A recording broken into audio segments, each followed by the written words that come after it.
Con la palabra en el corazón. Un desafío a navegar por las corrientes del conocimiento de la palabra de Dios. No se despeguen, que ahora comienza Con la palabra en el corazón. Dios te bendiga grandemente en estos momentos preciosos que has decidido sacar el tiempo para ti, tiempo de calidad para estudiar la palabra del Señor. Y en esta ocasión estamos estudiando la lección número 16. Él es nuestro Dios y nosotros somos su pueblo. Estamos en la primera unidad de los profetas proclaman el poder de Dios. Y el tema es el reino justo de Dios. Y vamos a trabajar en esta lección con uno de los profetas favoritos míos. Y los que me conocen saben que mi hijo menor lleva el nombre de este profeta. Es el profeta Ezequiel. Y esta lección, que como les dije se titula Él es nuestro Dios y nosotros somos su pueblo. Tiene un texto para memorizar que aparece en Ezequiel 37, 27 y se lee en el nombre del Padre, del Hijo y del Espíritu Santo. Amén. Estará en medio de ellos mi tabernáculo. Yo seré el Dios de ellos y ellos serán mi pueblo. Esta lección tiene como objetivo entender los elementos de la unidad en las relaciones personales y colectivas desde la perspectiva de Dios. Atender con objetiva diligencia la complejidad de la vida en comunidad y procurar la unidad en medio de la diversidad, guiados por la fe en Cristo. Esta lección también tiene la palabra pacto en su definición. Pacto es alianza, convenio o acuerdo, con términos y duración. El pacto establece un compromiso y fija la fidelidad hacia los términos acordados o hacia una declaración de manera específica. Constituye el corazón de la revelación del amor de Dios. Vamos a pasar a la Biblia. Dios les bendiga mucho, mucho, mucho y les dé mucho entendimiento. Abra nuestros oídos espirituales, nuestro entendimiento. Escamas caigan de nuestros ojos para que podamos comprender las verdades bíblicas. Pasemos a la Biblia en Ezequiel 37 del 21 al 28, dice así la palabra del Señor. Así ha dicho Jehová, el Señor: yo tomo a los hijos de Israel de entre las naciones a las cuales fueron, los recogeré de todas partes y los traeré a su tierra. Haré de ellos una sola nación en la tierra, en los montes de Israel, y un mismo rey será el rey de todos ellos. Nunca más estarán divididos en dos reinos. No se contaminarán ya más con sus ídolos, con sus abominaciones y con todas sus rebeliones. Los salvé de todas sus rebeliones con las cuales pecaron, y los purificaré. Ellos serán mi pueblo y yo seré su Dios. Mi siervo David será rey sobre ellos, y todos ellos tendrán un solo pastor, andarán en mis preceptos y guardarán mis estatutos y los pondrán por obra. Habitarán en la tierra que di a mi siervo Jacob, en el cual habitaron vuestros padres. En ella habitarán ellos, sus hijos y los hijos de sus hijos para siempre. Y mi siervo David los gobernará para siempre. Haré con ellos un pacto de paz, un pacto perpetuo será con ellos. Yo estableceré y los multiplicaré y pondré mi santuario entre ellos para siempre. Estará en medio de ellos mi tabernáculo. Yo seré el Dios de ellos, y ellos serán mi pueblo. Y sabrán las naciones que yo, Jehová, santifico a Israel, pues mi santuario estará en medio de ellos para siempre. Poderosa palabra del Señor, hermosa promesa de Dios. Y me gustaría, antes de empezar de lleno en la lección, hablar unos toquecitos sobre el profeta, el Ezequiel. Ezequiel, evidentemente, cuando leemos el libro, tan pronto lo empezamos a leer, ¿verdad?, vemos que fue el autor. Ezequiel, sacerdote, que él mismo lo expresa en el libro, y profeta, pero nunca ejerció el ser sacerdote. Recuerden que él estaba en el exilio. Él fue parte del primer grupo que fue llevado cautivo a Babilonia. Se gozaba en las visiones más grandes que jamás fueran dadas a un profeta. Su mensaje fue el más espiritual porque él que más trató con Dios. Él fue el profeta que más trató con Dios y se le conocía como el profeta del Espíritu. Esas son unas pinceladas sobre este profeta. Y él vivía apasionado por las visiones que él tenía y él buscaba la manera de llevar ese mensaje al pueblo. Pero ya él sabía que el pueblo llevaba años oyendo y viendo los diferentes métodos que utilizaban los demás profetas.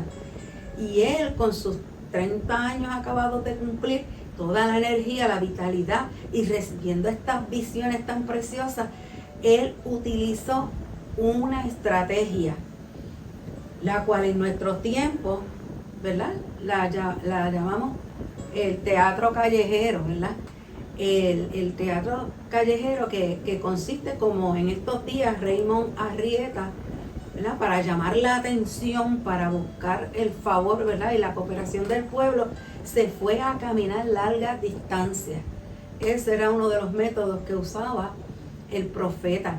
Él se tiraba a largas distancias. Y también podemos ver en el libro otra ocasión, estuvo un año acostado comiendo comida ya descompuesta. Esas eran las formas que él buscaba de llamar la atención del pueblo, porque ya él sabía que el pueblo, de las otras maneras que se había tratado, ya el pueblo no hacía caso. Y era tanto su deseo que él se las ingenió. Ezequiel trae a la memoria el valle de los huesos secos como una expresión profética de alto nivel. Este capítulo que estamos viendo, ¿verdad?, el 37, es el capítulo que nos explica lo que tiene que ver con ese valle. Dios lo designó como el vigilante de la casa de Israel y lo destaca en el libro como la santidad de Dios. Tiene acceso a la visión del futuro.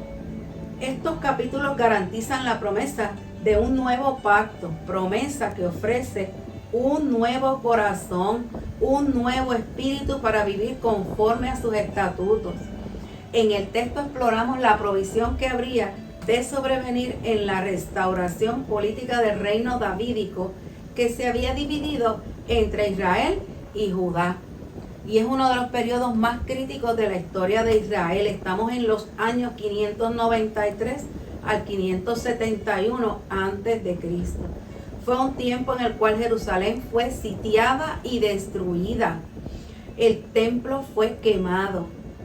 Se acercó el fin de la monarquía y sufrieron privaciones de guerra, provocando profundos desafíos. La política, la inestabilidad del Medio Oriente abonaban a la crisis. Cuando vemos este capítulo, entendemos la promesa de Dios para un pueblo que vivía en crisis, un pueblo que estaba sufriendo por los atropellos políticos, sufriendo por la inestabilidad de otros países también. Y ya nos podemos ir identificando con la profecía que el Señor tiene en esta lección. Se presenta la escena de Israel sepultado ante naciones. Israel, el valle de los huesos secos. Y cada uno de nosotros debemos apropiarnos de esta lección y buscar y rebuscar en nuestra mente cuál es nuestro valle. ¿Dónde está el valle de huesos secos en nuestra vida? El valle de los huesos secos en esta lección es Israel. Una nación que estaba seca, totalmente seca. Y venía la promesa de que Dios regresaría y restauraría la nación con un pacto de paz y de unidad. En el punto culminante de la historia que destaca con grandes expectativas el anuncio de la acción redentora y unificadora de Dios por su pueblo. Me gustaría que buscáramos el capítulo 37, los que puedan, el capítulo 37 completo, y que viéramos unas pinceladas de los primeros versos. Este capítulo 37 debemos tenerlo marcado porque cada vez que viene un valle de huesos secos a nuestra vida, debemos buscarlo para recibir la esperanza, recibir el refrigerio de las promesas de Dios. En los versos del 1 al 14 podemos ver más o menos que ningún poder creado podía restaurar esos huesos secos. Los huesos secos son los momentos en la vida en que nada, ni nadie alrededor visible, nada que podamos tangible, lo puede resolver. Nada. No hay forma. No hay manera. No hay esperanza. Ya están secos, secos, secos. Nada se puede hacer. En ese momento, el profeta empieza a recibir estas visiones para alentar a los judíos y hoy para alentarte a ti y decirte, ya estás, tienes tu valle, tienes tus huesos secos y ahora tengo yo esta lección para ti, para decirte, para darte aliento, para que no desfallezcas, para que sepas que la restauración se puede. Pero no la podemos seguir buscando donde no la hay. No la podemos seguir buscando en lo que vemos. En todas las mentiras que vimos por televisión de productos que venden, que hacen milagros. No la podemos seguir buscando. Quizás la buscamos en las leyes y tratamos de resolverlo de manera legal. La policía, o no lo podemos seguir buscando tratando de buscar un medicamento. Porque ya estás en el valle. Y lo único que te puede restaurar y volver esos huesos a tener vida es el Señor. Así que aparece ante nosotros el poder y la gracia de Dios en la conversión a Cristo de los pecadores más desplazados. No importa cuál es tu valle, cada uno de nosotros tenemos el nuestro. Y hoy Dios nos está diciendo, yo tengo la respuesta. Yo soy el único que puede y te quiero ayudar. Ya en los versos de la lección, en el verso 21, vemos que el pueblo estaba separado en dos reinos. El reino de Israel y el reino de Judá. El futuro de Israel se presenta como una versión idealista de su pasado. Dios ordena al profeta unir dos varas con la esperanza de lograr la reunificación. En la conquista del imperio medo-persa a Babilonia, el rey decretó que los extranjeros debían regresar a sus tierras. Muchos israelitas habían salido al norte. Unificar era el propósito y el proyecto de Dios como respuesta a su promesa. El Mesías que se revela en el Nuevo Testamento se encargará de ocupar el trono de David. Mirando los versos 23 al 25, vemos el alcance de las dos varas unidas. Fue una ejecución única de Dios para la restauración de su pueblo. El profeta insiste en las implicaciones religiosas y espirituales. Se estableció una relación de su Dios con la tierra como respuesta al gobierno que poseían. Ezequiel refiere la purificación de la idolatría necesaria para restablecer la relación con Dios. Un solo Dios.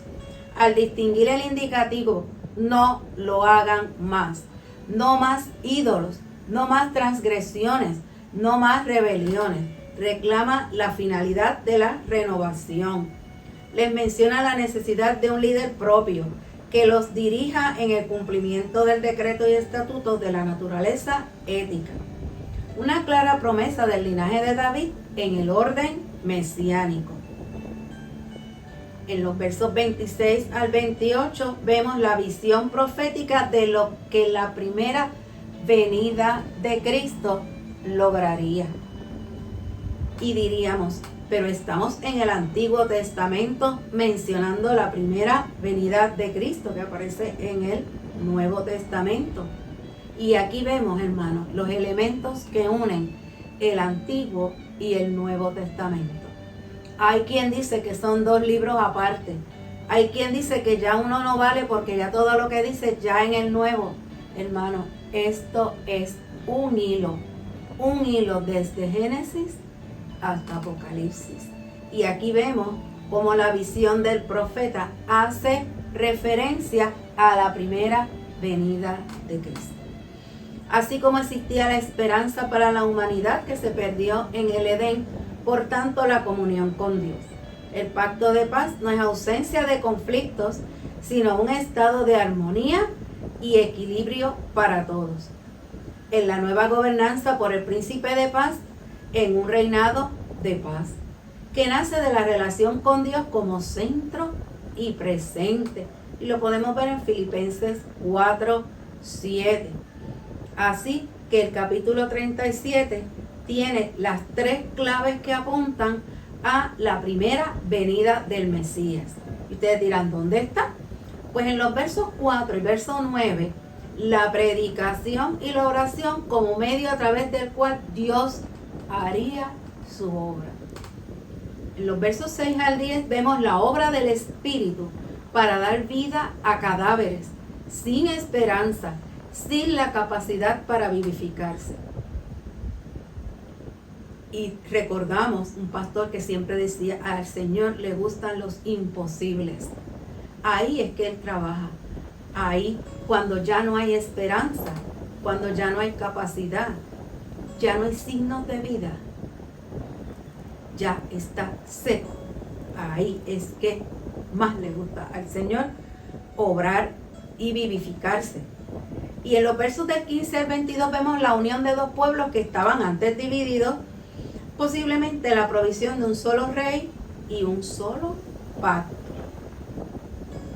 Aunque se pueden fundamentar criterios, Dios hace uso de la referencia de la historia y la promesa de la visión que lo forja visible. Es el mismo Señor quien santifica a Israel y le hace la promesa del santuario. Este asunto era fundamental para el pueblo, que más allá de restaurar las cicatrices y daños de guerra, demuestra que es el Dios vivo, atento a las necesidades de su pueblo. El mundo de hoy mantiene y perpetúa valles de muerte, llenos de huesos secos, en términos ¿qué? Sociales, en términos espirituales. Y nos ponemos a pensar en nuestro valle y vemos que a veces el valle está dentro de la vida espiritual de nosotros. Por alguna razón nos hemos secado. El valle puede estar en el hogar, puede estar en la comunidad, una comunidad seca, sin esperanza, y puede estar en tu trabajo también. Donde quiera que no hay esperanza, no hay fe, no hay vida. Y vemos cómo Puerto Rico también se está llenando cada vez más de personas sin vida, sin fe, sin esperanza y sin nada, que están resolviéndolo todo de la peor manera, ¿verdad? Como lo ves quizá en las mismas películas de la televisión, en los mismos juegos electrónicos y hasta en las mismas canciones que los jóvenes cantan sin saber ni lo que están cantando. Bien peligroso la música moderna. Tuvimos una conversación con una maestra de música y definitivamente que ella dice que no puede imaginarse el daño que está haciendo el mensaje de la música que se está llevando en estos momentos a la juventud. Así que alguien que está seco no puede dar vida y menos esperanza. En estos momentos queremos que pasemos a la oración final, no sin antes decirle, hermano, que sea cual sea el valle en que tú estás, el Señor tiene todas las herramientas necesarias para volver ese desierto, ese valle. El Señor puede hacer que nazca la esperanza, que nazca nuevos desafíos, que nazca nueva oportunidad a la que tú no te imaginabas. Todo eso lo puede hacer el Señor, nuestro Señor Jesucristo. Y vemos en la lección el resumen. El pacto de paz es la nueva gobernanza del príncipe de paz que nace de la relación con Dios a través de su Hijo, Cristo Jesús. Dios hace acuerdos de esperanza y nueva vida en la certeza de que aún en medio de los escenarios más oscuros o de muerte, haya de su provisión siempre. Hermanos, la única esperanza, como hemos dicho en todas las lecciones, se llama Jesucristo. Tenemos que seguir de alguna manera predicando. Vamos a buscar la forma que sea y vamos a ser como el profeta. Él ya sabía, ya se usó esta forma, ya se usó la otra, y pues vamos a buscar otra forma de cómo poder llevar el evangelio, poder llevar a conciencia a las personas que están en este valle de que Cristo es la salida. Y aprovecho para felicitar a la Iglesia Evangélica Unida de Santa Isabel. Es un proyecto precioso, muy llamativo de evangelismo, donde a pesar de la lluvia y todo, las personas del pueblo fueron y disfrutaron de todas las cosas que ellos le proveyeron, le regalaron ropa, comida, y los quiero felicitar. Dios los bendiga, los siga fortaleciendo en todos sus proyectos. Vamos a pasar ahora a la oración que aparece en sus pantallas. Ore conmigo y haga la suya. Dios bueno, tu proyecto no tiene fin.